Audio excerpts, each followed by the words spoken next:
ভগবতে প্রসাদ যস্যাপ্রসাদান্নগতি কুতয়োপি ধ্যায়োস্তুভং স্তস্য যশস্তি সন্ধ্যম বন্দে কুলশ্রী চরণারবিন্দম গৌর কৃপা ঘনীভূতং প্রভুং শ্রী হরিনন্দনম মম জীবন সর্বস্বং ভক্ত্যা নৌমি পুনঃ পুনঃ রাধা কৃপাময়ং গোপং শ্রী গুরুদিন তারকং প্রভুং শ্রী গৌর গোপালং ভক্ত্যা নৌমি পুনঃ পুনঃ আজানুলম্বিত ভুজৌ কনকাবদাতৌ সংকীর্তনৈক পিতরৌ কমলায়তাক্ষৌ বিশ্বম্ভরৌ দ্বিজবরৌ যুগধর্ম পালৌ বন্দে জগৎ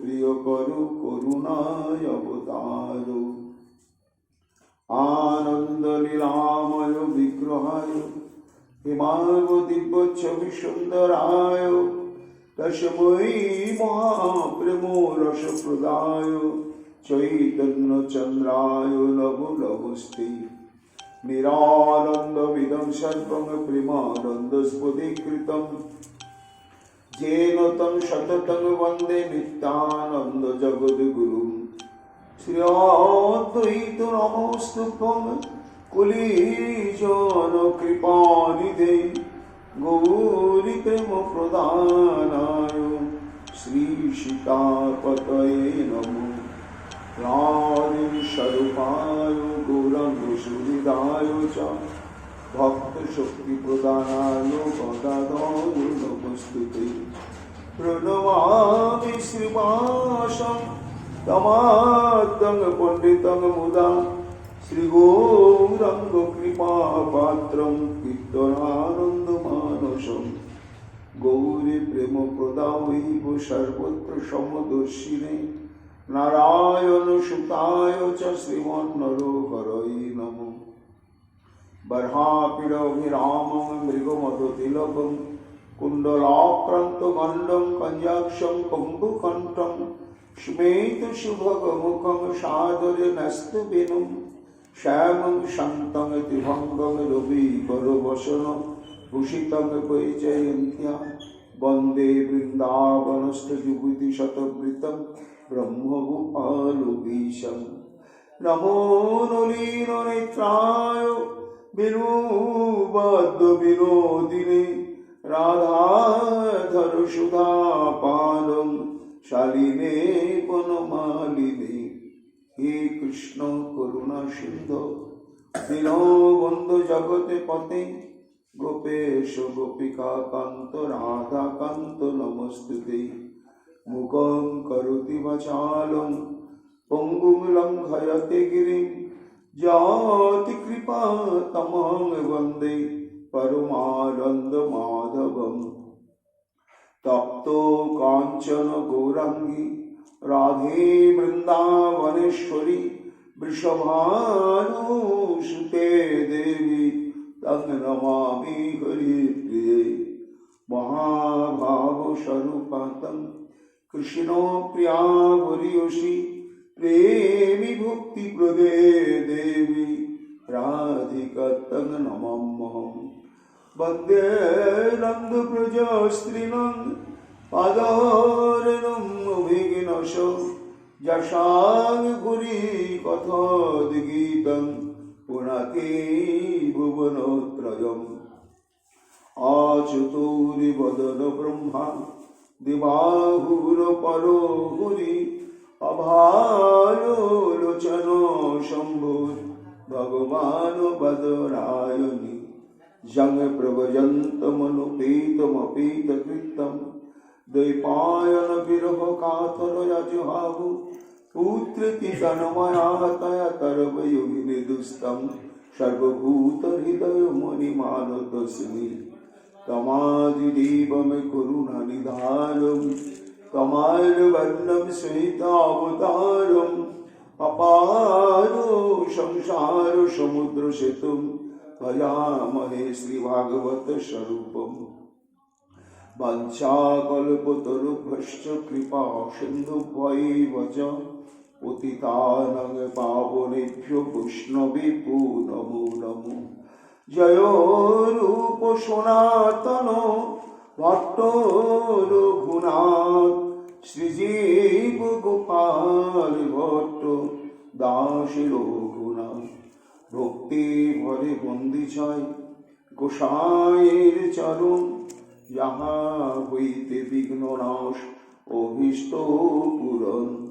জয় গৌরী ভক্তবৃন্দ গৌর যাদের প্রাণ সবে মিলে দেহ মোরে নিতাই গৌরী ভক্তিদান।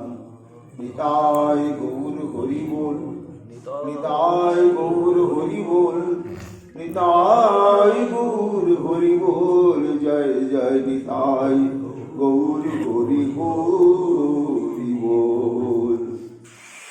নর হরি প্রাণবাদ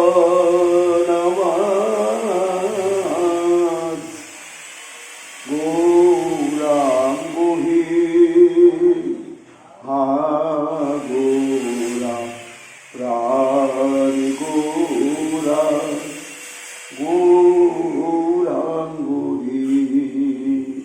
প্রাণ গৌরাঙ্গহি। সাজি বহে ধুতি বহে লজ্জা নাহি করে সম্ভ্রমে বৈষ্ণবগণ হস্তে আসি ধরে। কলিযুগ পাবন অবতার নিখিল জনমাংস সন্তাপহারী প্রেম পুরুষোত্তম ভগবান শ্রী চৈতন্য মহাপ্রভুর অশেষ বিশেষ কৃপা ভাজন কৃষ্ণ দ্বৈপায়ন বেদব্যাস অবতার পরম কুচ্ছপা শ্রীমদ বৃন্দাবন দাস ঠাকুর তাঁর শ্রী শ্রী চৈতন্য ভাগবত গ্রন্থে মধ্য খণ্ডে দ্বিতীয় অধ্যায় কৃষ্ণ দুর্লভ কৃষ্ণ ভক্তি পেতে গেলে বৈষ্ণব সেবা, বৈষ্ণবের কৃপা আশীর্বাদ, ভক্তের কৃপা আশীর্বাদ, ভক্তের সেবা, এটি হচ্ছে মহাশক্তিশালী বলিষ্ঠ সাধন উপায়। ভক্ত ভাব আশ্রয় করে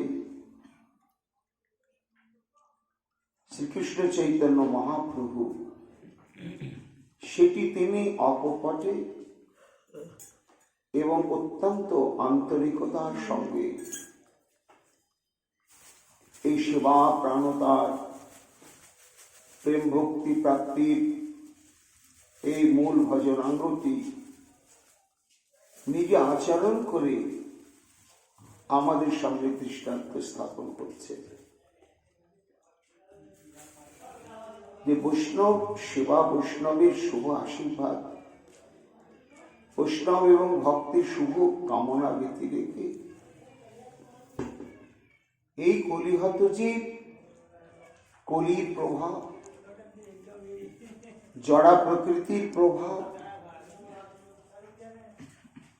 প্রারব্ধ কর্মফলের প্রভাব, কোটি কোটি জন্মার্জিত সঞ্চিত পাপরাশির প্রভাব, এই সমস্ত থেকে মুক্ত হওয়ার পরে তো ভজনের যোগ্যতা, তারপরে ভজন ক্রিয়া। তাই কলিহত জীবের কেবলমাত্র ভজনের পথ অনুসরণ করলেই সে ভয়ঙ্কর দুর্দৈব কখনো যাবে না। তার উপায় হচ্ছে বৈষ্ণব সেবা। তাই মহাপ্রভু নিজেই গঙ্গা ঘাটে যে সমস্ত ভজননিষ্ঠ বৈষ্ণব ভক্তবৃন্দ স্নানে আসেন, যথাসাধ্য মহাপ্রভু তাদের সেবা করছে নিঃসংকোচে এবং অদ্ভুত সৌজন্য বোধে নয়, নিজ কর্তব্য বোধে নয়, আন্তরিক শ্রদ্ধা ভক্তি বিশ্বাসের সঙ্গে করছে। দেখি বিশ্বম্ভরের বিনয় ভক্তগণে, অকৈতবে আশীর্বাদ করে কায় মনে। বৃন্দাবন দাস ঠাকুর বলছেন, প্রভু আমার তো ছন্ন কলো প্রচ্ছন্ন অবতার। তাই প্রভু যাদের সেবা করছেন শারীরিক ভাবে, তারা প্রত্যেকেই বিশিষ্ট গৃহস্থ, শাস্ত্রজ্ঞ, কৃষ্ণনিষ্ঠ, সব ভজনশীল, কিন্তু সংখ্যায় তারা অধিক না, সংখ্যায় অতি নগণ্য। কেন না, তদানীন্তন নবদ্বীপের পরিবেশটি কৃষ্ণানুশীলনের অনুকূল ছিল না। সমগ্র জনসংখ্যার অধিকাংশ মানুষই তারা এই জড় জগতে ভোগ বিলাস প্রাপ্তির উদ্দেশ্যে যে সমস্ত অনাত্ম ধর্মানুশীলন করা হয় তাই প্রত্যেকে ব্যস্ত। এই জন্য যে ভজননিষ্ঠ সমস্ত ভক্তগণ তারাও অত্যন্ত সংকুচিত চিত্তে সন্তর্পণে এবং যথাসাধ্য গোপনীয়তা রক্ষা করে তারা ভজন অনুশীলন করে চলতেন। কিন্তু প্রভুর কাছে তো অবিদিত নয়, তিনি জানেন। তাই তিনি দেখলেন যে এই সমস্ত ভক্ত মহতের সেবা ছাড়া কৃষ্ণ প্রেম ভক্তি আমি লাভ করতে পারবো না। তাই অত্যন্ত শ্রদ্ধাবিনীত ভাবে করছেন। কিন্তু এই সমস্ত ভজননিষ্ঠ ভক্তগণ তখনও তারা জানতে পারেননি যে এই শচীনন্দন বা জগন্নাথ মিশ্রের তনয় ইনি কে। ইনি সেই ন চৈতন্যনাথ কৃষ্ণার জগতি পরতত্ত্বম পরমিহম। মহাজনগণ তারস্বরে যেটি ঘোষণা করলেন যে ব্রহ্মাণ্ডে শ্রীকৃষ্ণ চৈতন্য প্রভু ব্যতিরেকে আর দ্বিতীয় কোনো পরতত্ত্ব নেই। তাই তারা মহাপ্রভুকে সাধারণ কৃষ্ণ প্রেম ভক্তি প্রাপ্তির আকাঙ্ক্ষী দেখে তাদের হৃদয়টা ভরে গেল। আহা, দেখো এইভাবে আমাদের অযাচিত সেবানুকূল্য করছে, এর বিনিময়ে তো আমাদের কিছু দিতে হবে। অকৈতবে আশীর্বাদ করে কায় মনে। বৃন্দাবন দাস ঠাকুর বলছেন, তখন তারা কায় মন বাক্য একত্রিত করে প্রাণ খুলে আশীর্বাদ করছে। কি আশীর্বাদ? ভজ কৃষ্ণ স্মর কৃষ্ণ, শোন কৃষ্ণ নাম, কৃষ্ণ হো সবার জীবন ধন প্রাণ। হে নিমাই,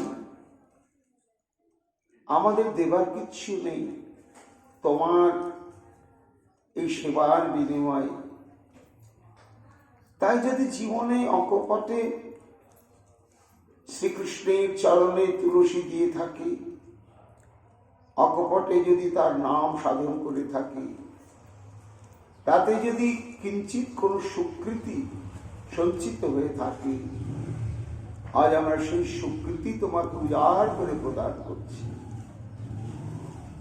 যে স্বীকৃতি সম্পদ প্রাপ্ত হয়ে তুমি প্রাণ ভরে শ্রীকৃষ্ণ ভজন করো, স্মরণ করো এবং নিরন্তর কৃষ্ণ নাম শ্রবণ করো। কৃষ্ণই তোমার দেহ মন আত্মায় পরিণত হোক। বৃন্দাবন দাস ঠাকুর বলছেন, কি অদ্ভুত! আজ প্রভু তো এটি করতেই এসেছেন, কলিহত জীবকে কৃষ্ণ নামে, কৃষ্ণ প্রেমে, কৃষ্ণ ভক্তিতে শ্রবণ কীর্তন এবং স্মরণের পথে সুপ্রতিষ্ঠিত করতেই তো তার শুভ আবির্ভাব। কিন্তু আপনি আচরি গোরা জীবের শেখায়, নিজে আচরণ করে দেখাচ্ছেন যে আমি যে তোমাদের যে পথে প্রতিষ্ঠিত করব সেই পথে চলার দায়িত্ব তো তোমাদের।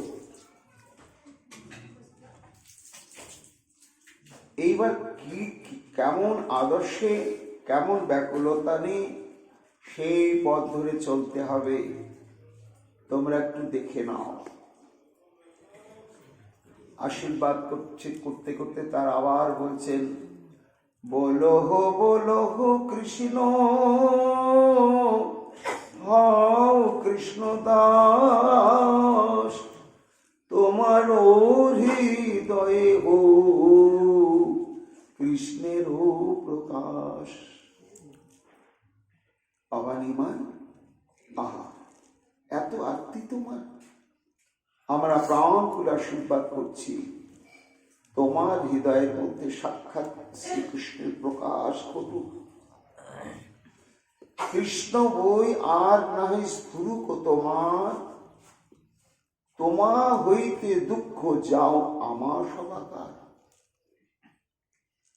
কৃষ্ণ শক্তির পরিপূর্ণ প্রতিষ্ঠা তোমার অন্তরে প্রকাশিত হোক, এটা আমাদের ঐকান্তিক কামনা আর প্রভুর চরণে নিবেদন আর আমাদের আশীর্বাদ। যদি বলো যে আমার হৃদয়ে কৃষ্ণের স্ফূর্তি ঘটলে তোমাদের কি? তুমি জানো না নিমাই, তুমি কত বড় শক্তিধর, তোমার মধ্যে কত বড় সম্ভাবনা প্রচ্ছন্ন ভাবে রয়েছে ভক্তি সাধনার, যেটি যদি কখনো সার্থক হয়, বাস্তবায়িত হয়, সমগ্র বিশ্ব নাম প্রেমের মহাপ্লাবনে প্লাবিত হয়ে যাবে। আর তখনই তো আমাদের আনন্দ, তখনই তো আমাদের সুখ। কেন না, আমাদের ভজন, বৈষ্ণব জগতের ভজনটাই হচ্ছে আত্মমোক্ষার্থম জগৎহিতায়, নিজের মুক্তির জন্য এবং জগতের কল্যাণ সাধনের জন্য। এছাড়া আর যত মত পদ ভজন আছে, সমস্ত ভজনের চরম কথাই হচ্ছে আত্মমোক্ষার্থম, নিজের মুক্তির জন্য। কিন্তু কৃষ্ণ ভক্তের ভজন, বৈষ্ণবের ভজন জগতে কল্যাণের জন্য। তাই ভজনের একটি আবশ্যিক অঙ্গ বা বিধান উচ্চস্বরে নাম সংকীর্তন করা, করতেই হবে। আর এটি আমরা ইতিহাস পর্যালোচনা করলে দেখি, যারা সিদ্ধি লাভ করেছেন ভজনে, প্রত্যেকের জীবনে প্রাণ খুলে উচ্চস্বরে নাম সংকীর্তনের ভজনাঙ্গ আমরা দেখেছি। এই হচ্ছে পরার্থে। কেন না, বৈষ্ণব কৃষ্ণ ভক্ত যখন আনন্দ উল্লাসে হরিনাম সাধন করতে থাকে, তখন তার অতি শুদ্ধাত্ম অন্তঃকরণের ভক্তির স্পর্শে সেই সমস্ত নাম মহাশক্তিশালী হয়ে যায়। নামের ধ্বনিগুলো চিন্ময় শক্তি সম্পন্ন হয়। ওই নামের ধ্বনি যতদূর পর্যন্ত বিস্তৃতি লাভ করে, স্থাবর জঙ্গম কীট পতঙ্গ সবাই উদ্ধার হয়ে যায়, সবাই উদ্ধার হয়ে যায়। তাহলে বৈষ্ণব শুধু নিজের মুক্তির জন্য ভজন করেন না, কেউ জানুক না জানুক, মানুক বা না জানুক মানুক, বৈষ্ণবের ভজন হচ্ছে সমগ্র জগতের হিতের জন্য। প্রশ্ন হচ্ছে বৃক্ষ সে কিভাবে বৈষ্ণবের কণ্ঠ নিঃসৃত নামের ধ্বনিতে উপকৃত হয়? শাস্ত্র বলছে বৃক্ষ তো জীব, জড় বস্তু তো নয়। 4 প্রকার জীব, অন্ডজ, স্বেদজ, জরায়ুজ এবং উদ্ভিজ্জ। এই বৃক্ষের অনুভূতি শক্তি আছে। যখন উচ্চস্বরে নাম সংকীর্তন করা হয় তখন ওই নামের যে ধ্বনি তরঙ্গ বৃক্ষকে স্পর্শ করে, আর যেই মাত্র বৃক্ষকে স্পর্শ করে সেই নামের ধ্বনির তরঙ্গের স্পর্শেতেই বৃক্ষের কৃষ্ণ প্রেম ভক্তি লাভ হয়ে যায়, লাভ হয়। তার দৃষ্টান্ত তো আমরা দেখেছি। বৃক্ষেরও প্রেম ভাগবতে রয়েছেন। শ্রী গোবিন্দ বৃক্ষলতাকেও প্রেম দিয়েছেন। তাই বৃন্দাবনে যখন তিনি লীলায় প্রকট, তখন বৃক্ষলতার মধ্যে কৃষ্ণ প্রেমের অভিব্যক্তি দেখা গিয়েছে। কিন্তু আমরা এই কলিযুগেও দেখেছি শ্রীরাম নবদ্বীপের বাস্তব বৈষ্ণব শিরোমণি পরম পূজ্যপাদ রামদাস বাবাজি, তাঁর গুরুদেব রাধারমচরণ দাস বাবাজি, আজ নদিয়া জেলায় দিকনগর বলে একটা জায়গাতে একটা বৃক্ষ রয়েছে। এখন সেই বৃক্ষ নেচেছিল, নামের ধ্বনিতে স্পন্দিত হয়েছিল। তাহলে উপকৃত হচ্ছে সর্বস্তরের জীব। এই জন্য বৈষ্ণবের ভজন কখনো আত্মমুক্তির জন্য নয়, জগতের হিতের জন্য। আশীর্বাদকারী ওই সমস্ত ভজনানন্দী মহাত্মা বৈষ্ণবগণ বলছেন, এই যে তুমি সমগ্র বিশ্বে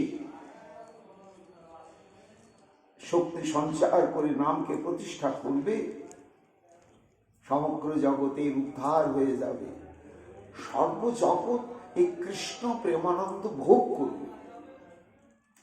এই একা ভোগে আমাদের সুখ হচ্ছে না। কৃষ্ণ বলে কাদাতে যে কি সুখ, কৃষ্ণের অর্চন বন্দন ইত্যাদিতে যে কি সুখ, সেটা একা অনুভূতিতে আমাদের চরম সুখ হচ্ছে না। ব্রহ্মাণ্ডের প্রত্যেকটি জীব এই সুখ অনুভব করব। হে নিমাই, এটাই আমাদের স্বার্থ। এতে আমাদের সমস্ত দুঃখ যাবে। কি দুঃখ? না, এই যে ত্রিতাপ-তাপিত জীব দুঃখ পাচ্ছে, আর এই দুঃখ মুক্তির সহজতম পথ একটু প্রেম যোগে প্রাণ খুলে হরিবোল বলা। জীব বলছে না, এত সহজ পথ থাকা সত্ত্বেও এটাই দুঃখ আমাদের। কিন্তু আমাদের তো শক্তি নেই। আমরা আমাদের গুরুদত্ত দিব্য দৃষ্টিতে দেখতে পাচ্ছি তোমার মধ্যে অনন্ত শক্তির উৎস আছে। সেই শক্তি যদি মহাপ্রকাশ ঘটে, সমগ্র জগৎ এইভাবে ত্রিতাপ জ্বালা থেকে নিষ্কৃতি পাবে। এটাই আমাদের সুখ এবং আনন্দ। যে যে অজ্ঞজন সব কীর্তনের হাসে, তোমা হইতে তারা ডুবুক কৃষ্ণ রসে। দুঃখ প্রকাশ করছেন বৈষ্ণবগণ নিমাই পণ্ডিতের কাছে। বাবা নিমাই, এই নবদ্বীপ ভক্তিভূমি আমরা অনুভব করেছি, কিন্তু এই নবদ্বীপে জন্মগ্রহণ করে বসবাস করে নিত্য গঙ্গা স্নান করেও কেউ হরিনাম করে না। আচ্ছা, না করুক, যারা করে তাদেরকে উত্তপ্ত করে, ভ্রষ্ট করবার চেষ্টা করে, নানা প্রকার কদার্থনা দেবার জন্য চেষ্টা করে। কিন্তু নিমাই, আমাদের প্রতিবাদ করার মতো শক্তি নেই। সেই শক্তি তো আমরা পাইনি, তাই আমরা মরমে মরি, আমরা হৃদয় ব্যথায় বেদনায় কষ্ট পাই। কিন্তু আমরা দেখতে পাচ্ছি তুমি যদি সেই নাম সংকীর্তনের মহাশক্তিতে উদ্বোধিত হও, তাহলে যারা আমাদের এই নাম সাধনায় বাধা সৃষ্টি করে, উপহাস করে, এবং তারাও শাস্ত্র যুক্তির সিদ্ধান্ত তুলে বলতে চায় যে উচ্চস্বরে নাম এই ধর্ম নয়, আমরা তাদের মত পথ আমরা খণ্ডন করতে পারি না, আমাদের ক্ষমতা নেই, কিন্তু তোমার মধ্যে সেই ক্ষমতা রয়েছে। তাই যে যে অজ্ঞজন সব কীর্তনের হাসে, তোমার মধ্যে যদি সেই নামের মহাপ্রকাশ ঘটে, তখন তোমার প্রভাবে ওই কীর্তন নিন্দাকারী সমাজ আবার নিজেরাই কীর্তন রসের সমুদ্রে ডুবে যাবে। যেন তুমি শাস্ত্রে সব চিনিলে সংসার, তেন কৃষ্ণ ভোজি করো পাষণ্ডী সংহার। বাবা নিমাই, এই নবদ্বীপে তুমি মর্যাদা রক্ষা করেছ কেশব কাশ্মীরি দিগ্বিজয়ীকে পরাভূত করে। সমগ্র নবদ্বীপে কথা ভুলতে পারছে না, এবং সেই দিন সমগ্র নবদ্বীপ অনুভব করেছে তোমার মধ্যে কি ভয়ঙ্কর অদ্ভুত শক্তি নিহিত আছে। যে শক্তির প্রভাবে তুমি দিগ্বিজয়ীকে পরাভূত করে নবদ্বীপের মর্যাদা রক্ষা করেছ, আজকে সেই শক্তিটা যদি গতি পরিবর্তন করে সমগ্র বিশ্বকে নামক প্লাবনে প্লাবিত করার জন্য সক্রিয় হয়, তাহলেই তো জগৎ উদ্ধার হয়ে যাবে। বাবা, তোমার প্রসাদে যেন আমরা সকল সুখে কৃষ্ণ গাই নাচি হইয়া বিভল। পথে ঘাটে যেখানে সেখানে প্রাণ খুলে উচ্চস্বরে নাম করতে পারি না, এটা আমাদের মনোবেদনা, কিন্তু আমাদের মন বলছে যে তুমি যদি একবার এই নামানন্দে বিভোর হয়ে নামের শক্তি প্রকাশ করো, আর কোনো বাধা থাকবে না। হস্ত দিয়া প্রভুর অঙ্গেতে ভক্তগণ, আশীর্বাদ করে দুঃখ করি নিবেদন। বৃন্দাবন দাস ঠাকুর বলছেন, নিমাই, এই তো দুঃখের কথা আমরা নিবেদন করলাম বাবা, আরো দুঃখ আছে। কি দুঃখ? এই নবদ্বীপে বাপ যত অধ্যাপক, কৃষ্ণ ভক্তি বাখানিতে সবে হয় বক। আজকে সমগ্র ভারতবর্ষের মধ্যে মহা বিদ্যার পীঠস্থান হচ্ছে নবদ্বীপ। কেরল, কাশ্মীর, ত্রিহুত, বেনারস, মিথিলা, সমগ্র ভারতের মুখ্য মুখ্য বিদ্যাচর্চার কেন্দ্র সব তাকিয়ে থাকে নবদ্বীপের দিকে। আর সেই নবদ্বীপ হচ্ছে মহা বিদ্যাপীঠ। এখানে অজস্র পণ্ডিত, অজস্র শাস্ত্র ব্যাখ্যাকার, কিন্তু হায় নিমাই পণ্ডিত, কৃষ্ণ ভক্তি বাখানিতে হয় সব বক। বক যেমন মৎস্য ধরবার জন্য নীরব নিস্তব্ধ হয়ে মাথাটা নিচু করে চুপচাপ থাকে, তাই এই যে আমাদের নবদ্বীপে সহস্র সহস্র বিদগ্ধ মহা মহা পণ্ডিত অধ্যাপকগণ, তাদের কাছে গিয়ে যদি ভক্তি তত্ত্ব জানতে চান, ভক্তি সিদ্ধান্ত সম্পর্কে যদি কিছু প্রশ্ন করো, তারা তখন এই বকধার্মিকের মতো নীরব মাথা নিচু করে চুপ করে থাকা ছাড়া তাদের কোনো উপায় নেই। তারা ভাগবত পড়ে, কিন্তু সেই ভাগবতে প্রহ্লাদের উক্তিটা স্মরণ করে না, শ্রবণম কীর্তনম অর্চন বন্দনম। মহর্ষি ভরতে লৌগণ, মহারাজ লৌগণের প্রতি যে উক্তি, সেটা তারা অনুসরণ করে না, দেখতেই পায় না। তারা মাতামাতি করে, প্রাচীন বলির রাজার স্বর্গাদি ভোগের কামনা নিয়ে যে অজস্র যজ্ঞানুষ্ঠান, সেটাই যেন তার আদর্শ মনে করে তার প্রচারের চেষ্টা করে। এবং যোগ সাধনার সম্পর্কে ভগবান কপিলদেব যে সমস্ত আলোচনা করেছেন, সেগুলোই তারা অনুশীলন করে, প্রাধান্য দেয়। ভক্তির আশেপাশে তারা যায় না। কি সন্ন্যাসী, কি তপস্বী, কি জ্ঞানী যত বড় বড় এই নবদ্বীপে আছে কত। শুধু অধ্যাপক নয়, যারা সন্ন্যাসী, যারা তপস্বী, যারা জ্ঞানী বলে সমাজে সুপ্রতিষ্ঠিত, কেহ না বাখানে বাপ কৃষ্ণেরও কীর্তন। আচ্ছা, ভাগবতেই তো রয়েছে, কৃতেজাধ্যায়িতে বিষ্ণুতে ত্যাম যজতমক্ষয় দাপরি পরিচর্যাম কলো তদুর সংকীর্তনা। এটি তো শ্রীমদ ভাগবতেরই শ্লোক, কিন্তু এই শ্লোকের উপরে কি কারো দৃষ্টি পড়ে না? যে কলিযুগে যাগ নয়, যজ্ঞ নয়, জ্ঞান নয়, তপস্যা নয়, যোগ সাধনা নয়, একমাত্র কলো তদুরি সংকীর্তনা, হরিনাম সংকীর্তন। কিন্তু না, এইদিকে কেউ তাকায় না। কেহ না বাখানে বা কৃষ্ণের কীর্তন না করুক ব্যাখ্যা, আরো নির্দেশাল লক্ষণ, আরো কি দুঃখ নিমায় যে এত বড় পণ্ডিত হয়ে তোমরা এই যুগ ধর্ম যে সংকীর্তনের তত্ত্বটাই জানলে না। আচ্ছা, না জানো, দোষ নেই, কিন্তু যারা কীর্তন করে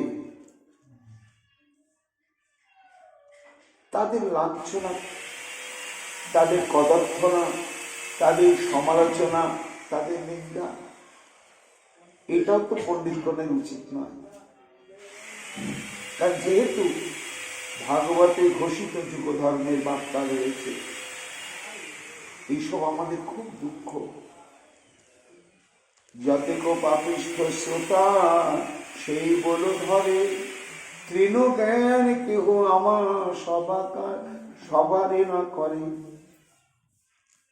কি বলবো বাবা নিমাই, ওই সমস্ত হরিনাম বিদ্বেষী মহা পণ্ডিতকে সমগ্র নবদ্বীপবাসীরা অনুসরণ করে, তাদের মতকেই প্রকৃত মত বলে মর্যাদা দেয়। তারাও নিরপেক্ষ দৃষ্টি নিয়ে শাস্ত্র বিচার করে না। এবং আমরা যে একটু নাম করি, আমাদেরকে তাচ্ছিল্য করে। সন্তাপে পড়য়ে বাপ সব দেহ ভার, কোথাও না শুনি কৃষ্ণ কীর্তন প্রচার। এটাই আমাদের সমস্ত দুঃখ। তাই আমরা এত দুঃখের মধ্যেও একটু ক্ষীণ আশার আলো দেখতে পাচ্ছি। এক্ষণে প্রসন্ন কৃষ্ণ হইলা সবারে, এ পথে প্রবিষ্ট করি দিলেন তোমার। আমাদের আশার ক্ষীণ আলো আমরা দেখতে পাচ্ছি কেন না, তোমার মধ্যে এই কৃষ্ণানুরাগ, কৃষ্ণ নামানুরাগ, কৃষ্ণ প্রেমানুরাগের সম্ভাবনা কেন ধীরে ধীরে প্রকাশিত হচ্ছে। এটি কৃষ্ণেরই যেন অযাচিত করুণা নিমাই। কৃষ্ণ যেন এটি সইতে পারছেন না, তাই কারো মাধ্যমে তো তিনি এটার প্রতিকার প্রতিবিধান করবেন। মনে হচ্ছে কৃষ্ণ যেন তোমাকে যোগ্য আধার রূপে প্রাপ্ত হয়েছে, আর তাই তোমার মধ্যে যেন সেই শক্তি সঞ্চারিত করছে। তোমা হইতে হইবে কি পাষণ্ডীর ক্ষয়, মনেতে আমরা ইহা বুঝিল নিশ্চয়। তোমার দ্বারাই আমরা দিব্য দৃষ্টিতে দেখতে পাচ্ছি এই নবদ্বীপে যারা পাষণ্ড, কারা পাষণ্ড? যারা হরিনাম মানে না, বিগ্রহ মানে না, শ্রীকৃষ্ণকে মানে না, অথচ ধার্মিক, তারাই পাষণ্ড। জরাসন্ধ, শিশুপাল, এর তো ধার্মিক ছিল, এরা ব্রাহ্মণ সেবী ছিলেন এবং বৈদিক ধর্মানুসারে জপ ধ্যান করতেন, কিন্তু এরা পাষণ্ড, ভগবানের হাতে নিহত হতে হলো। কেন? না শ্রীকৃষ্ণকে স্বীকার না করার জন্য। জগতে যারা শ্রীকৃষ্ণকে পরম আরাধ্য রূপে গ্রহণ করতে পারে না, তারাই পাষণ্ড। নবদ্বীপ এই পাষণ্ড সমাজে পরিপূর্ণ, কিন্তু আমরা যেন দিব্য দৃষ্টিতে দেখতে পাচ্ছি। নিমাই, তোমার দ্বারাই যেন শ্রী গোবিন্দ আমার এইসব পাষণ্ডীদের ক্ষয় সাধন করবেন।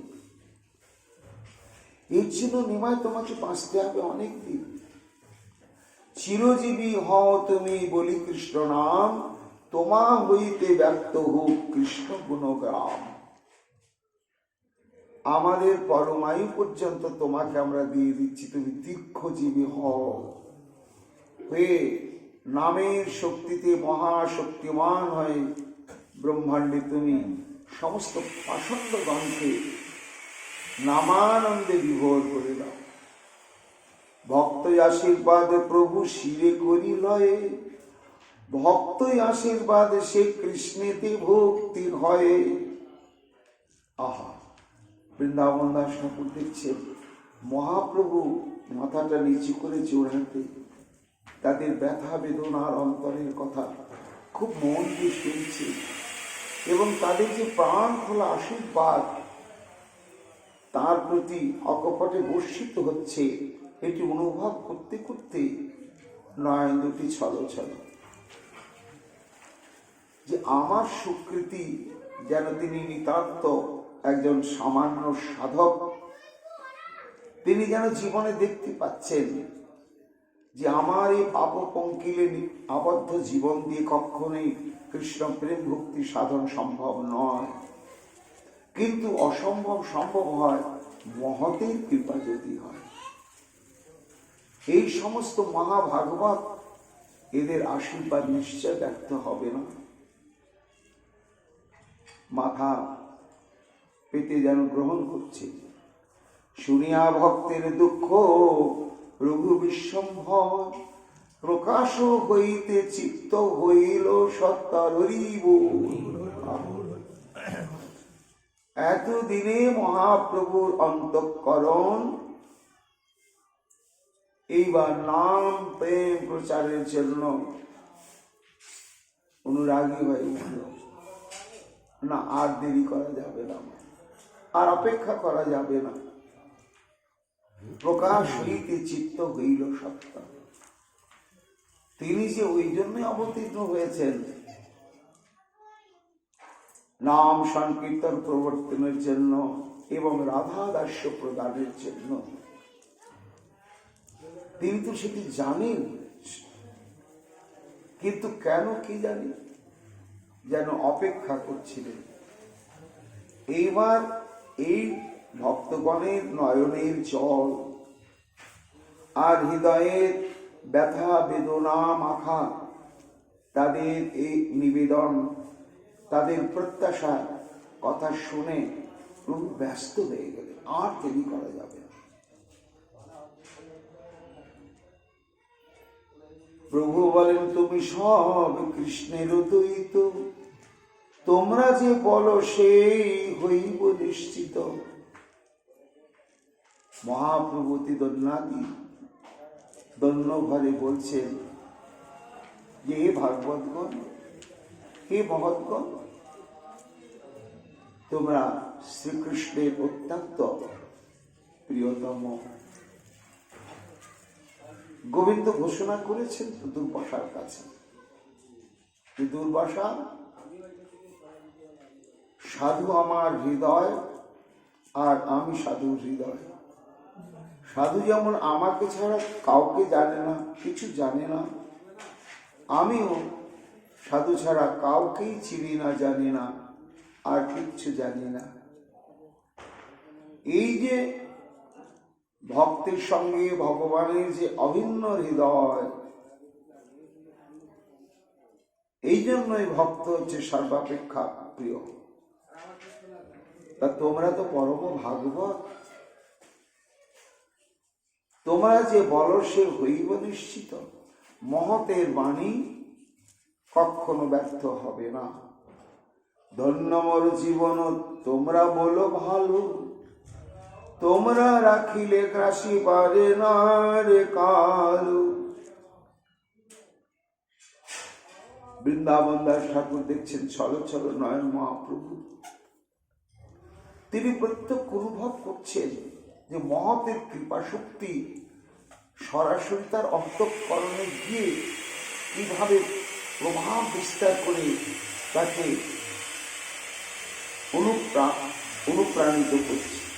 বুঝতে পারছে, বুঝতে পেরে নিজের জীবনকে ধন্য মনে করছে। হে ভাগবতগণ, ধন্য মোর জীবন তোমরা বলো ভাই। আজ আমার জীবন তোমাদের হৃদয় বিস্তৃত এই আশীর্বাদ বাণীতে। ভক্ত যদি শুভ দৃষ্টিপাত করে থাকে কারো প্রতি সর্বক্ষণের জন্য, তাহলে গ্রাসী বারে নারে কালো, কাল তাকে কখনো গ্রাস করতে পারে না। তো কালের গ্রাসটা কি? এখানে মৃত্যু না, না, মৃত্যু তো পাপীরও হবে, পরম কৃষ্ণ ভক্তেরও হবে। কাজে মৃত্যুকে এখানে কালের গ্রাস বলা হচ্ছে না। কালের গ্রাস হচ্ছে কি না, দুর্লভ মানব জন্ম জীবন প্রাপ্ত হওয়ার পরে যদি কেউ ভুলে মৃত্যুর পূর্ব মুহূর্ত পর্যন্ত একদিনও হরিবোল, একদিনও হাত কৃষ্ণ মুখে বললে না, কোন কৃষ্ণ ভক্তের সঙ্গে ব্যবহার করলে না, সেবানু করলে না, সঙ্গ করলে না, কাল তাদেরকে কিভাবে গ্রাস করবে? অনাদি বহির্মুখতা ব্যাধির সমুদ্রে তাদের ঠেলে দেবে এবং অনন্তকাল নরক যাতনার মধ্যে তাদেরকে ঠেলে দেবে। এটি হচ্ছে কালের গ্রাস, দেহপাত গ্রাস নয়। তাই যার প্রতি এই সমস্ত পতিত পাবন মহতের শুভ কৃপা দৃষ্টি চিরকালের জন্য জাগরুক থাকে, তাদেরকে ওই মহাকাল আর এইভাবে অনাদি বহির্মুখতা ব্যাধিতে ডুবিয়ে দিতে পারে না, অনাদি অনন্ত নরভোগে দিতে পারে না। কোন ছাড় হয় পাপে পাষণ্ডীরগণ, সুখে গিয়া করো কৃষ্ণচন্দ্রেরও কীর্তন। আস্তে আস্তে মহাপ্রভু যেন সঞ্চারিত শক্তি হয়ে গেলেন। ভক্তগণ না, নিজেদের দুর্বল মনে করবে না, ভয় করবে না, সংকোচ করবে না। আমি রইলাম, তোমরা প্রাণ খুলে বাহু তুলে বুক উঁচু করে যত্র তত্র তোমরা সবাই কৃষ্ণের কোনো গান করো। ভক্ত দুঃখ প্রভু কবু সইতে না পারে, ভক্ত লাগে কৃষ্ণের সর্বত্র অবতারে। বৃন্দাবন দাস ঠাকুর বলছে, হয়তোবা মহাপ্রভুর মহাপ্রকাশে আরো বিলম্ব হতো, কিন্তু আজকে ওই সমস্ত পরম ভজনানন্দী মহতের প্রাণের কথা শ্রবণ করে, ব্যথা বেদনার কথা শ্রবণ করে, আর তাদের প্রাণ খোলা আশীর্বাদ শক্তি প্রাপ্ত হয়ে মহাপ্রভু আর কাল বিলম্বের কথা ভাবতেই পাচ্ছেন না। কেন? না ভক্তের দুঃখ তিনি সহ্য করতে পারেন না। সব তিনি সহ্য করেন, দুটো জিনিস সহ্য করেন না। কি? অনিত্য জীবের অনিত্য অহংকার, এটা সহ্য করতে পারে না। আর ভক্তের দুঃখ ভগবান সহ্য করতে পারেন না। এই দুঃখ দূর করার পথ তিনি খুঁজে পান না। কত প্রকারে কত ভাবে তিনি সেই ভক্তের দুঃখ লাঘব করে থাকেন, আজও করছে। এই সমস্ত কথা, এই সমস্ত সিদ্ধান্ত বাস্তব সত্য। আজও যে প্রভু করছেন না ভক্তের দুঃখ দূর, তা নয়, করছে। কিন্তু আমার মতো মাদৃশ্য জীব সাজলাম ভক্ত, ভক্ত তো হতে পারলাম না। ভক্ত যদি হতে পারতাম তাহলে দুঃখটা কি? ভক্তের একটাই দুঃখ, ভক্তের কোনো দুঃখ নেই, না খাওয়া পারা না কিছু, একটাই দুঃখ, প্রেমের অভাব। গৌরাঙ্গ বলিতে হবে পুলকুশলী, তা যদি সারা জীবনে না হলো তাহলে এই ভজনের লাভটা কি? এই বিধি মার্গে ভজনেই থেকে গেলাম, প্রেম শূন্য জীবন। এই জন্য যখন এই প্রেম প্রাপ্তির চরমতম কাতরতা, হাহাকার ভক্তকে একেবারে মর্মাহত করে দুঃখ সমুদ্রে ডুবিয়ে দেয়, তখন ভগবান প্রেম প্রাপ্তির পথটা সুগম করে দেন। এটি হচ্ছে ভক্তের দুঃখ। ভক্তের অন্য কি দুঃখ? শারীরিক কষ্ট, মানসিক কষ্ট, পারিপার্শ্বিক কষ্ট, এগুলো সাধুরা তো গ্রাহ্যই করেন না। তাদের মর্মস্থলে এগুলো স্পর্শই করে না। দেহস্মৃতি নাহি যার ভবকু কাহাতার, ভক্ত লাগে কৃষ্ণের সর্বত্র অবতার। এই জন্য ভগবান অবতীর্ণ হওয়ার কারণ সম্পর্কে অর্জুনকে বলতে গিয়ে প্রথমেই কি বললেন? বিনাশায় দুষ্কৃতম শব্দটি আগে বললেন না, পরিত্রাণায় সাধুনা, সাধুদের দুঃখ দূর করে তাদেরকে ত্রাণ করবার জন্যই আমি অবতীর্ণ হই। আনুষঙ্গিক ভাবে দুষ্কৃতিকারীদের আমি বিনাশ করে থাকি। হে ভাগবতগণ, আজকে তোমাদের এই শুভ কামনা, এই আশীর্বাদ আমার কি মনে হচ্ছে এবে বুঝি তোমরা আনাইবা কৃষ্ণচন্দ্র, নবদ্বীপে করাইবা বৈকুণ্ঠ আনন্দ। তোমাদের নয়নের জল, তোমাদের অন্তরের ব্যথা বেদনা আমি অনুভব করছি। সেই গোবিন্দের অন্তঃকরণ স্পষ্ট করেছে। তিনি তো বলছেন না যে আমারই অন্তর স্পর্শ করেছে, আমি সেই কৃষ্ণ, তা বলছেন না। ভক্ত ভক্ত, তাই তিনি যেন দেখতে পাচ্ছেন, অনুভব করছেন যে তাদের বেদনা, তাদের আর্তি, তাদের দুঃখের কথা যেন গোবিন্দের হৃদয় স্পর্শ করেছেন। এবং অতি ত্বরান্বিত ভাবে শ্রী গোবিন্দ অবতীর্ণ হবে নবদ্বীপের বুকে। তাই এতে বুঝি তোমরা আনাইবা কৃষ্ণচন্দ্র। মনে হচ্ছে তোমাদের এই অনুরাগে, তোমাদের প্রেমের আর্তিতে সেই সচ্চিদানন্দ বিগ্রহ শ্রী গোবিন্দ এই নবদ্বীপে নিশ্চয় আসবেন। শুধু আসবেন না, নবদ্বীপে করাইবা বৈকুণ্ঠ আনন্দ। সমগ্র নবদ্বীপ, বৈকুণ্ঠ মানে হচ্ছে কুণ্ঠাহীন, অপ্রাকৃত, চিদানন্দময় নাম প্রেম আনন্দে সমগ্র নবদ্বীপ পরিপ্লাবিত হয়ে যাবে। তোমা সভা হইতে হইব জগৎ উদ্ধার, করাইবা তোমরা কৃষ্ণের অবতার। গলের বিকৃত বাসে প্রভু বারবার তাদের প্রণাম করে বলছেন, আহা, আর বোধহয় বিলম্ব নেই। সেই শুভ দিনের সেই শ্রী গোবিন্দ অবতীর্ণ হবেন, সর্ব নয়ন গোচরীভূত হবেন এবং জগৎকে তিনি উদ্ধার করবেন।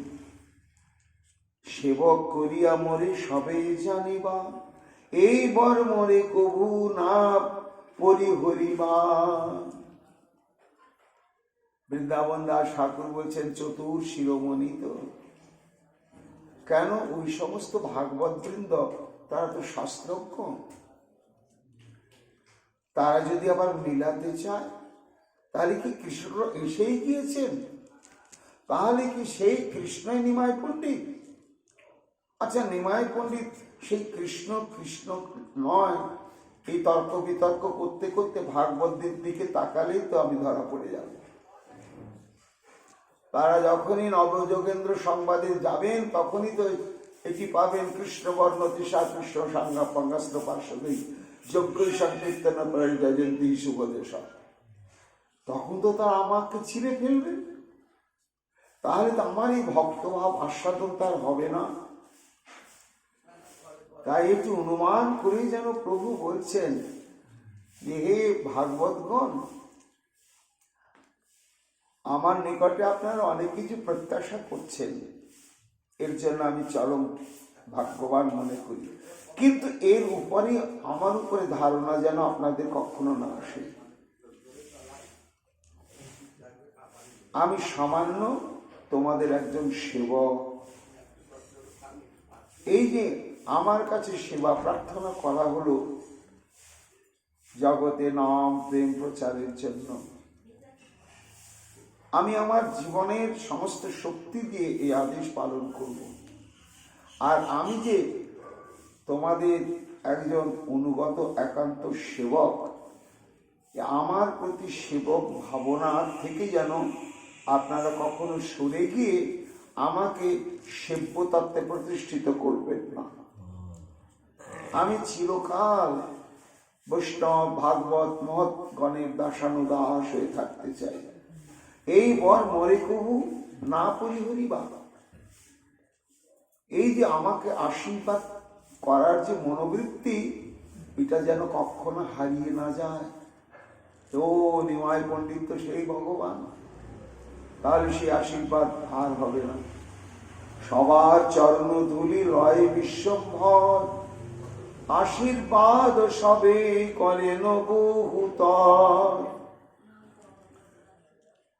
তারপরে মহাপ্রভু বললেন, হে ভাগবতগণ, সত্যি সত্যি যদি আমাকে প্রাণ খুলে তোমরা আশীর্বাদ করলে, তাহলে আমি বুঝবো কি করে প্রাণ খোলা আশীর্বাদ আমার উপরে বর্ষিত হলো না? আমি একটু প্রমাণ পেতে চাই, আমাকে অকপটে সবার চরণ ধুলি প্রদান করো। সবার চরণে পড়ে পড়ে পড়ে পড়ে মহাপ্রভু কৃপা ভিক্ষা চাইছে। গঙ্গা স্নান করিয়া চলিলা সবে ঘরে, প্রভু চলিলা কিছু হাসিয়া অন্তরে। প্রসঙ্গটি এইখানে সমাপ্ত হয়ে গেল। গঙ্গা স্নান আদি, গঙ্গা পূজার তর্পণ অর্পণ ইত্যাদি যা কিছু সাধ্যায় তারা সমাধা করে এইভাবে প্রাণ খুলে মহাপ্রভুকে আশীর্বাদ আদি করে, মহাপ্রভু কৃত প্রণাম আদি গ্রহণ করে তারা ওই কৃষ্ণের চরণে প্রার্থনা জানাতে যেতেন। গঙ্গা থেকে আপন আপন গৃহের দিকে চললেন। প্রভু চলিলা কিছু হাসিয়া অন্তরে। বৃন্দাবন দাস ঠাকুর বলছেন, মহাপ্রভু অন্তরে একটু হাসি। কি হাসি? আমি আত্মগোপন করেই থাকলাম ওদের কাছে, আমাকে কেউ চিনতে পারল না। আমি যে ভক্তের আশীর্বাদ প্রার্থী, পদধূলি প্রার্থী, এই প্রত্যক্ষ সুযোগ তো আমার অন্য অবতারে হয়নি। ওটা আমাকে পরোক্ষভাবে নিতে হতো উদ্ধবকে। আমি তাই বলেছিলাম যে প্রেমাসিক্ত চিত্ত ভক্ত যখন আত্মহারা হয়ে নামানন্দে বিভোর হয়ে নৃত্য করতে করতে চলে, আমি তাদের পশ্চাতে পশ্চাতে চলি, তাদের পদলাঞ্ছিত পদধূলি উড়ে উড়ে আমার গায়ে পড়বে। সরাসরি তাদের পদধূলি নেওয়ার সুযোগ হয় না, হয়নি। এই কলিযুগের প্রচ্ছন্ন অবতারে আমার সেই বাসনা পূরণ হবে। আমি এই সমস্ত পরম ভাগবত বৈষ্ণবগণের এই পদধূলি গ্রহণের চরমতম সৌভাগ্য আমি লাভ করলাম। আমাকে কেউ চিনতে পারবে না, জানতে পারলে না। এটি মহাপ্রভু যেন নিজে নিজে হাসছেন। তাই প্রভু চলিলা কিছু হাসিয়া অন্তরে, আপনে ভক্তের দুঃখ শুনিয়া ঠাকুর, পাষণ্ডীর প্রতি ক্রোধ বাড়িল প্রচুর। যাচ্ছেন তো মহাপ্রভু নিজের ঘরের দিকে ফিরে, কিন্তু কানের মধ্যে প্রাণের মধ্যে ওই সমস্ত পরম ভাগবত গণের হাহাকার মাখা ব্যথা বেদনার কথাগুলো বারবার ধ্বনিত হচ্ছে। বারবার আমরা স্বাধীনভাবে প্রাণ খুলে কীর্তন করতে পারি না, প্রাণ ভরে কোথাও একটু ভাগবত শ্রবণ করতে পারি না। শুনতে গেলে কর্মমার্গ যোগ মার্গই শ্রেষ্ঠ, এই ভক্তি বিরোধী ব্যাখ্যা শুনতে হয়। কবে এর পরিবর্তন আমরা দেখতে পাব? এই যে পরম ভাগবতগণের এই প্রত্যাশা, মহাপ্রভুর কাছে এই অনুরোধ, ওটি অন্তরের ভিতরে সবসময় অনুরণিত হচ্ছে। হতে হতে মহাপ্রভু যেন অস্থির, ধৈর্যচ্যুতি ঘটে গেল। আপনে ভক্তের দুঃখ শুনিয়া ঠাকুর, পাষণ্ডীর প্রতি ক্রোধ বাড়িল প্রচুর। ওই গঙ্গা তীর থেকে নিজালয়ে ফিরতে ফিরতে মহাপ্রভু একেবারে ক্রোধ মূর্তি হয়ে গেলেন। কাদের প্রতি?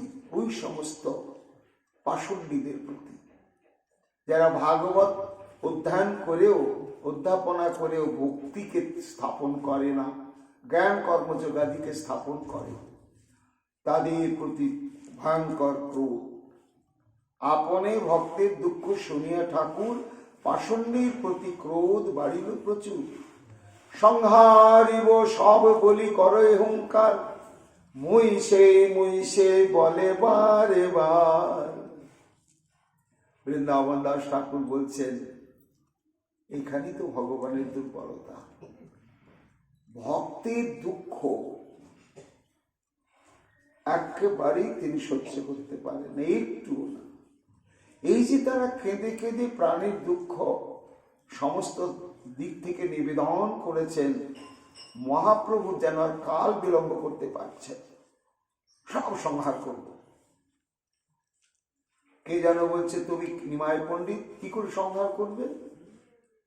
আরে আমি নিমাই পণ্ডিত, মুই সেই বলে বারবার, আমি সেই। ক্ষণে হাসে ক্ষণে কাঁদে, ক্ষণে মূর্ছা পায়, লক্ষ্মী রে দেখিয়া ক্ষণে মারিবারে যায়। গঙ্গা তীর থেকে মহাপ্রভু এইভাবে হুঙ্কার গর্জন ক্রোধ প্রকাশ করতে করতে আসছেন। আবার কখনো উদ্দাম প্রেমের আতিশয্যে হাসছেন, কখনো কাঁদছেন। সে এমন কাঁদা পাথরও যেন গলে যায়। কখনো চেতনা হারিয়ে পথের মাঝে বৃক্ষতলে যেখানে থাকছেন সেখানে পড়ে যাচ্ছে। এইভাবে টলতে টলতে যখন নিজালয়ে এসেছেন, সচিমা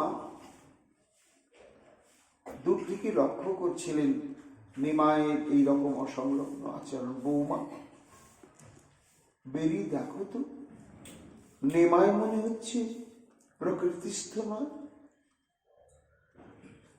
বিষ্ণুপ্রিয়া দেবী অবগুণ্ঠনবতী হয়ে সম্ভ্রমে একটু সামনের দিকে গিয়েছেন। সঙ্গে সঙ্গে মহাপ্রভুর ভাবে বিকার লক্ষ্মীরে দেখিয়া ক্ষণে মারিবারে যায়। বিষ্ণুপ্রিয়া দেবীতে এই সমস্ত নিগুড় ভাব বিকারের তত্ত্ব বুঝবেন না, ভীত আর সন্ত্রস্ত হয়ে তো গৃহে প্রবেশ করলেন। এই মতো হইলা প্রভু বৈষ্ণব আবেশে, সচিনা বোঝয় কোন ব্যাধি বা বিশেষে। মহাপ্রভুর মধ্যে এই বৈষ্ণব আবেশ প্রভুকে একেবারে অপ্রকৃতিস্থ করে দিলেন। অতি তখন স্থায়ী অবস্থায় এসে গেল, আর প্রকৃতিস্থ হচ্ছেন না। ঘরে এসেও ওই ভাবই প্রকাশ করছেন, কখনো গর্জন, কখনো হুঙ্কার, কখনো ক্রোধ, আবার কখনো ক্রন্দন, কখনো হাসি, কখনো আস্ফালন, আবার কখনো ঘন ঘন মূর্ছা। স্নেহ বিনু সচি কিছু নাহি জানে আর, সবারে কহেন বিষম ভর ব্যবহার।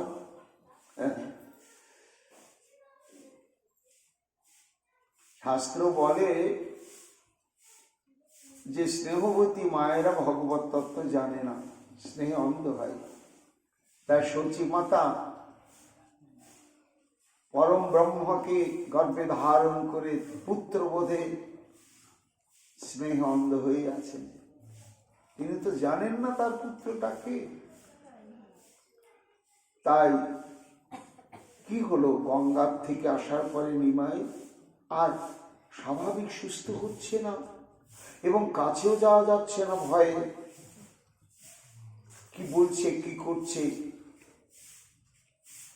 তখন ভব্য ভব্য প্রতিবেশী জনকে একটু ডাকলে, তোমরা একটু এসো তো বাবা, আমার নিমায়ের একই হলো, আমার অদৃষ্ট এইভাবেই যাবে কি?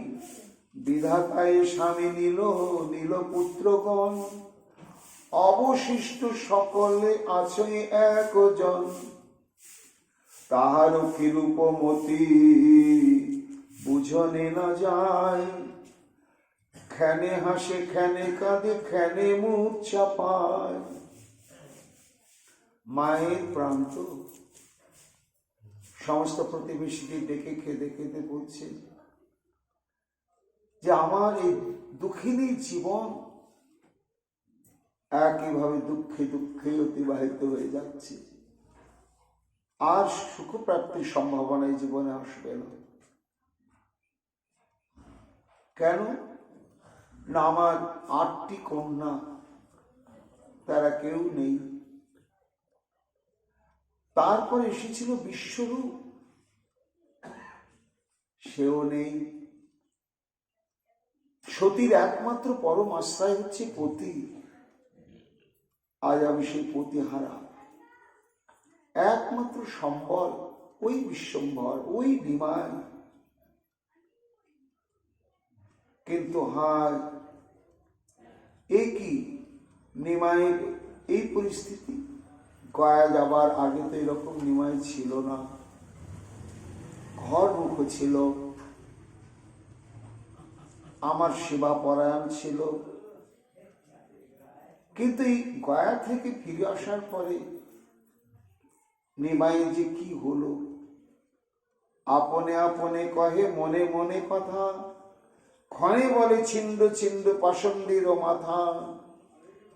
প্রতিবেশীগণকে ডেকে ডেকে সচিমা নিমাইয়ের যে ব্যবহার প্রকাশ করছেন সেসব খুলে বলছেন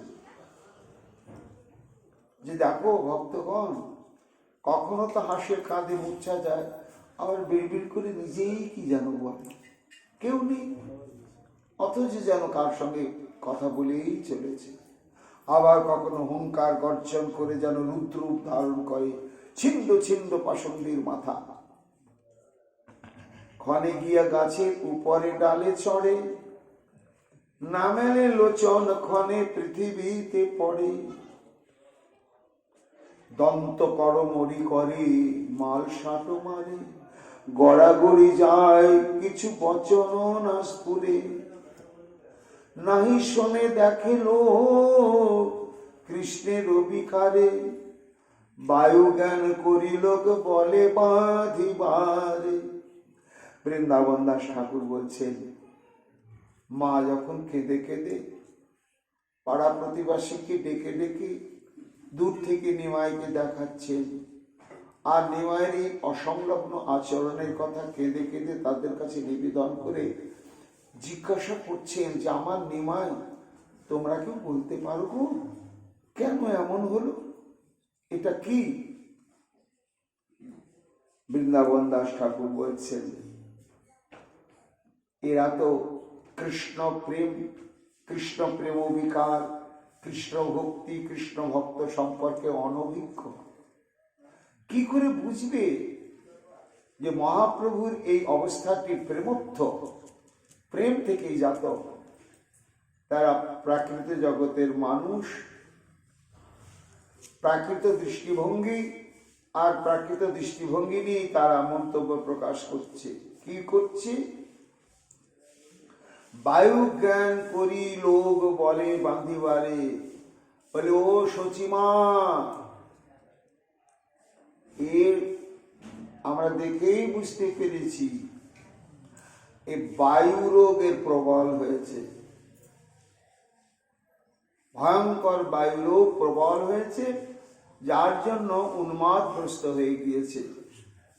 এটা অন্য কোনো কারণ নয়, এটা রোগ এবং বায়ু রোগ। শচী মুখে শুনি যায় যে যে দেখিবারে, বায়ু জ্ঞান করি সবে বলে বাঁধিবারে। তাই নাকি? কথাটা আস্তে আস্তে প্রচারিত হয়ে যাচ্ছে, এ বাড়ি ও বাড়ি, এ পাড়া ও পাড়া, সবাই আসছে শচী অঙ্গনে। নিমাই পণ্ডিতের এই অদ্ভুত অসংলগ্ন ব্যবহার, গর্জন, হুঙ্কার শ্রবণ করে প্রত্যেকে স্থির সিদ্ধান্ত করলে যেটা বায়ু রোগ ছাড়া কিচ্ছু নয়। এর প্রাথমিক চিকিৎসা হচ্ছে কাকে প্রথমে বেঁধে ফেলতে হবে, বেঁধে রাখতে হবে। কেন? ওই যে গাছে গিয়ে এমন ভাবে লাফ দিচ্ছে, প্রাণটা বেরিয়ে যেতে পারে। এইভাবে লম্প ঝম্প অসংলগ্ন কিছু করতে না পারে, তার জন্য বেঁধে রাখা উচিত। পাষণ্ডী দেখিয়া প্রভু খেদারিয়া যায়, বায়ু জ্ঞান করি লোক হাসিয়া পালায়। প্রভুর দৃষ্টিতে কখনো কখনো পড়ছে সেই সমস্ত ভাগবতগণকে ব্যথা দানকারী পাষণ্ডী, যারা ভক্তি মানে না, সচ্চিদানন্দ বিগ্রহ গোবিন্দকে মানে না, তারাও নিমাইয়ের অঙ্গ দেখার জন্য সব ভিড় ভাট্টা করে এগিয়ে আসছে। আর তাদেরকে দেখেই প্রভু চিনতে পারছেন যে এরা তো সহজ সরল সাধারণ মানুষ নয়, এরা তো সেই সব পণ্ডিত যারা একেবারে পছন্দ। এত ক্রোধ যে প্রভু খেদাড়িয়া যায়। হ্যাঁ, তাদেরকে দেখেই মারবার জন্য প্রভু একেবারে কাউকে মানছেন না, কোনো বাধাই মানছেন না, এমন ভাবে যাচ্ছেন, লোকে ভয়ে পালাচ্ছে আর বলছে ওহো হো, এ নিমাই পণ্ডিত গেল, এই বায়ু রোগেই এর জীবনটা শেষ হয়ে গেল। আস্তে ব্যস্তে মায়ে গিয়া আনয়ে ধরিয়া, লোকে বলে পূর্ব বায়ু জন্মিল আসিয়া। সচি, একবার হয়েছিল না নিমায়ের এরকম বায়ু রোগ? ওই বায়ু রোগটা আবার ফিরে এসেছে। লোকে বলে তুমি তো অবধ ঠাকুরানী, আর বা ইহার বার্তা জিজ্ঞাসা কেন? দেখো সচি, তোমার তো ধারণা নেই, তুমি তো বুঝতে পারছো না। তা আমরা যেটা বলছি ওটাই সত্য ঘটনা। ওর বায়ু রোগ হয়েছে, এখন আর সন্দেহ নাই। এই বায়ু রোগের যে সমস্ত বৈদ্য চিকিৎসক, তাদের শরণাপন্ন হতে হবে, আর তদনুরূপ চিকিৎসা এক্ষুনি শুরু করতে হবে। সেই চিকিৎসা কি? না পূর্বেকার বায়ুবাসী জন্মিল শরীরে দুই পায়ে বন্ধন করিয়া রাখো ঘরে। আগে কেউ বেঁধে রাখতে হবে না, বলো তো আমরা আছি। আর খাইবারে দেহ ডাবু নারিকেল জল, সর্বক্ষণ এমনি জল দেয়া যাবে না, কচি নারকেলের জল সবসময় ওকে পান করাতে হবে। যাবৎ উন্মাদ বায়ু নাহি করে বল। কেহ বলে এতে অল্প ঔষধে কি করে, শিবাঘৃত প্রয়োগ সে এ বায়ু নিস্তারে। আবার কেউ কেউ বলছে না না, ওইসব স্নান তারপরে কচি ডাবের জল হবে না, একে শিবাঘৃত প্রয়োগ করতে হবে। শিবাঘৃত কি না, এই বায়ু রোগাক্রান্ত রোগীকে মাখানোর জন্য আয়ুর্বেদ মতে একটা পাক তেল তৈরি হতো। সেই পাক তেলটা তৈরি হতো শ্রীকালের চর্বি থেকে। তা শ্রীকালের চর্বি থেকে সেই তেলটা তৈরি হয় বলে তার নাম হচ্ছে শিবা তৈল। ওই শিবা তৈল ব্যবহার করাতে হবে। পাক তৈল শিরে দিয়া করাইবে স্নান, যাবত প্রবল নাহি হইয়াছে জ্ঞান। পরম উদার সচি জগতেরও মাতা, যার মুখে যেই শোনে সেই কহে কথা। চিন্তায় ব্যাকুল সচি কিছু নাহি জানে, গোবিন্দ স্মরণে গেলা কায় বাক্য মনে। সচিমা কিং কর্তব্য বিমূঢ় হয়ে গেলেন। তারপরে ভাবলেন যে আমি তো সাধারণ লোককে জিজ্ঞাসাবাদ করে তাদের পরামর্শ নিচ্ছি, কিন্তু আমাদের চিরকালের যারা সঙ্গী সাথী হিতাকাঙ্ক্ষী, আমি তো তাদের সঙ্গে একটু পরামর্শ করছি না। তাদের মধ্যে অন্যতম হচ্ছে আমাদের সুভাষ পণ্ডিত মালিনী। একবার সুভাষকে জিজ্ঞাসা করি তো আমার নিমায়ের কি হলো। একদিন গেলা তথা সুভাষ পণ্ডিত উঠি প্রভু নমস্কার কৈলাসাবহী। সংবাদ দিলেন সুভাষ পণ্ডিতকে, সচিমা সুভাষ পণ্ডিত ছুটে এলেন। আর সুভাষ পণ্ডিতকে দেখার সঙ্গে সঙ্গে মহাপ্রভু শান্তভাব এসে প্রণাম করলেন। ভক্ত দেখে প্রভুর বাড়িল ভক্তি ভাব, লোম হর্ষ অশ্রুপাত কম্পনুরাগ।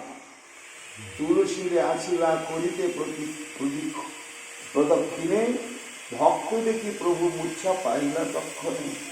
বাহ্য পায় কতক্ষণে লাগিলা কাঁদিতে, মহাকম্পে প্রভু স্থির না পারে হইতে। অদ্ভুত দেখিয়া শ্রীবাস মনে গণে, মহাভক্তি যোগ বায়ু বলে কোন জনে। শ্রীবাস পণ্ডিত এসে এই সমস্ত মন্তব্যের কথা প্রত্যক্ষ শুনলেন, দেখলেন। এইবার মহাপ্রভুর যে প্রেম অভিকার, শাস্ত্রজ্ঞ শ্রীবাস পণ্ডিত ভাগবত তত্ত্ববেত্তা, তিনি তো সব জানেন। তিনি দেখছেন আর এটা বায়ু রোগ নয় তো, এটা কৃষ্ণ প্রেম অভিকার। বাহ্য পায় প্রভু বলে পণ্ডিতের স্থানে, কি বুঝো পণ্ডিত তুমি মোহর অভিধান। মহাপ্রভু প্রকৃতিস্থ হয়ে শ্রীবাস পণ্ডিতকে বলছেন, আচ্ছা শ্রীবাস, আমাকে সবাই বলছে বায়ু রোগে আমি রোগাক্রান্ত হয়েছি, আচ্ছা বলো তো তোমার মনে কি বলছে। কেউ বলে মহাবায়ু বাঁধিবারে তরে, পণ্ডিত তোমার চিত্তে কি লয় আমারে। হাসি বলে শ্রীবাস পণ্ডিত ভালো ভাই, তোমার যে মতো ভাই আমি তাহা চাই। হে সচিনন্দন, তুমি যে বায়ু রোগে আক্রান্ত হয়েছ, ওই বায়ু রোগ ব্যাধিটা পাওয়ার জন্য তো আমি সারা জীবন ভজন করে চলেছি, আমার ভাগ্যে জুটছে না। মহাভক্তি যোগ দেখি তোমার শরীরে শ্রীকৃষ্ণের অনুগ্রহ হইল তোমারে। এতেকে শুনিলা যাবে শ্রীবাসেরও মুখে, শ্রীবাসের আলিঙ্গন কইলা বড় সুখে। সবে বলে বায়ু সবে আসনছিলে তুমি, আজি বড় কৃতকৃত হইলাম ওই আমি যার। আমি নিশ্চিন্ত হলাম যে আমার এটা বায়ু রোগ নয়। যদি তুমি বায়ু হেন বলিতা আমারে, প্রবেশিত আগে আমি গঙ্গার ভিতরে। তুমিও যদি আমাকে বায়ুরোগাক্রান্ত বলে স্থির করতে, আমি এটা মানতাম না, ওই দুঃখে আমি গঙ্গায় গিয়ে প্রবেশ করতাম। শিবাসু বলেন যে তোমার ভক্তি যোগ ব্রহ্মা শিব সুকাদি বাঞ্ছয় এই ভোগ, সবাই মিলি একঠাই করিব কীর্তন, যেতে কেন না বলো পাষণ্ডী পাপী গণ। হে প্রভু, তুমি চিন্তা করো না, আমি তোমার সঙ্গে চিরকালের জন্য রয়েছি। আমরা এখন প্রাণ খুলে কীর্তন করব। যেহেতু তুমি পাষণ্ডী সংহারের জন্য সংকল্পিত চিত্ত হয়েছ, আজ আমাদের বুকটা স্ফীত হয়ে গিয়েছে, আর আমাদের দুর্বলতা নেই। আজ থেকে আমরা প্রাণ খুলে কীর্তন করব। এর পরবর্তীতে আবার মহাপ্রভু কি ভাব প্রকাশ করলেন আগামীকাল আমরা শ্রবণ কীর্তন করব। এখনকার মতো গৌর কথা এখানে আমাদের বিশ্রাম লাভ করছে।